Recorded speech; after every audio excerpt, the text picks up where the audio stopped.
Okay,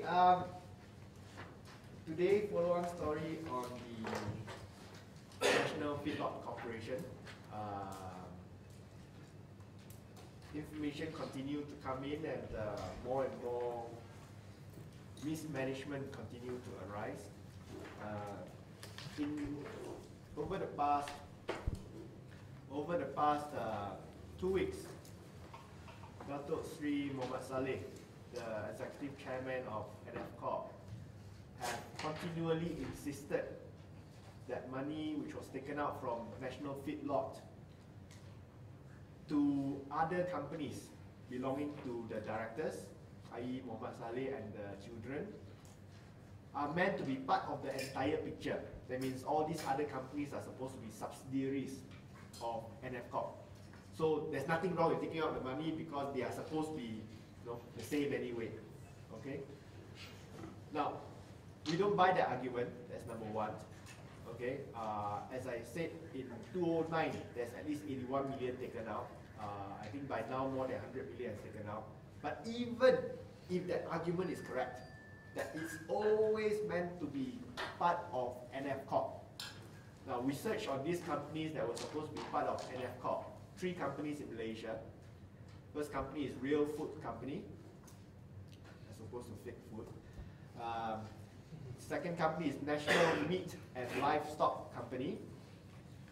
And the third company is Meatworks, the restaurants.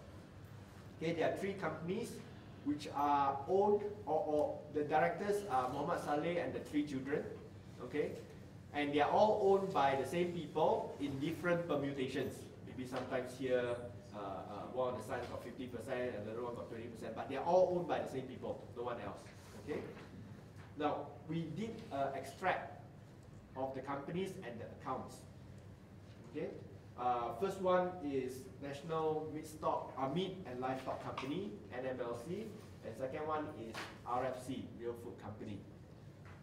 Both of them have not filed their operational accounts since 30th of June 2007. That is 4.5 years ago. That's close to more than 4.5 years ago.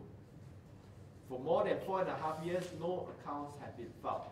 The last accounts that has been filed, and you have copies with you, okay?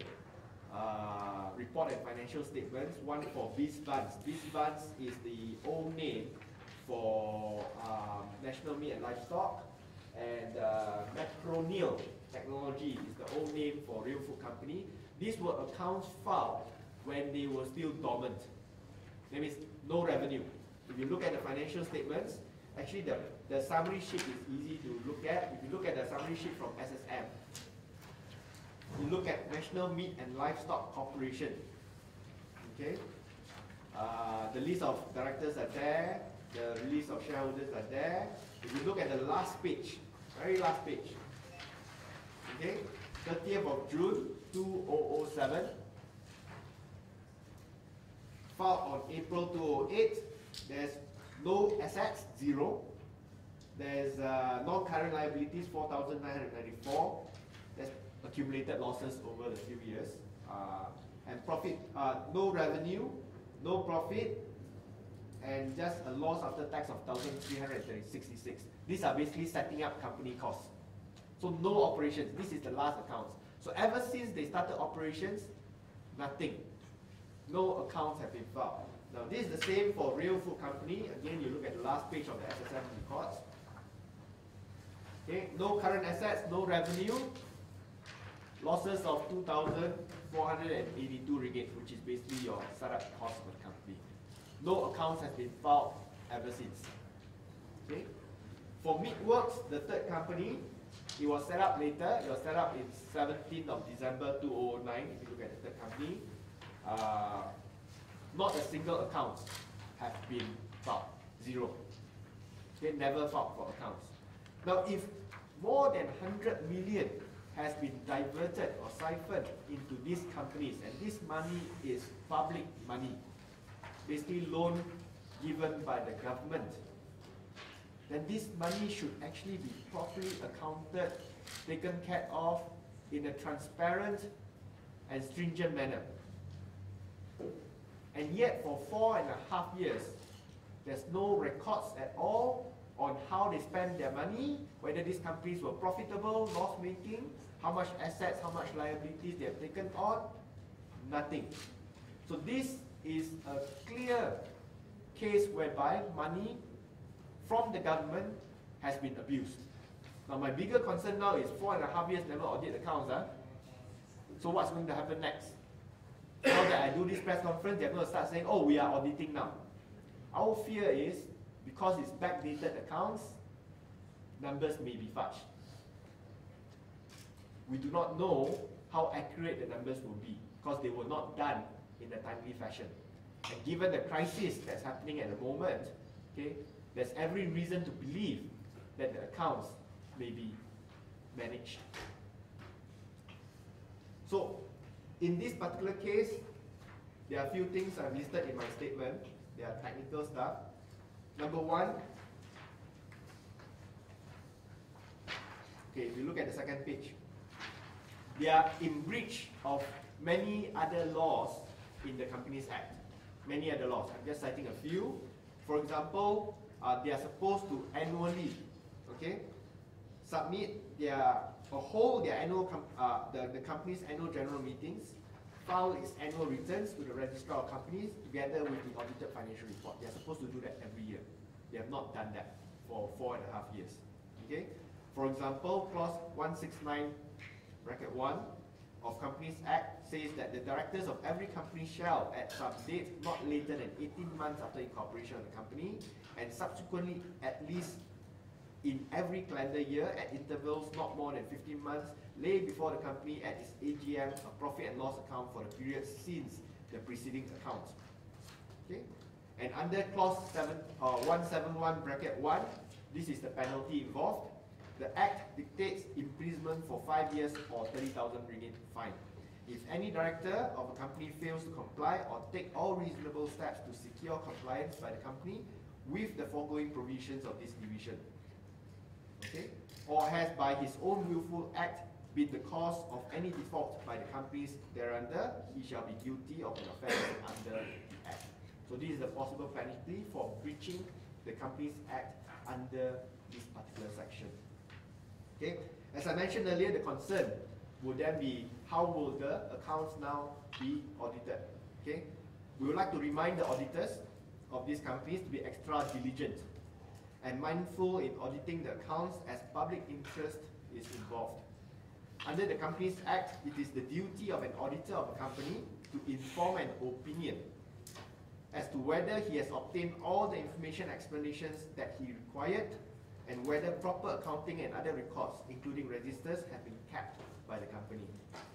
The Act further clarifies that if an auditor finds a breach or non-observance of any of the provisions of this Act, and if such a breach is serious enough, he shall forthwith report the matter in writing to the registrar. So he's duty bound to report to the Registrar of Companies if he finds any breach that is serious enough.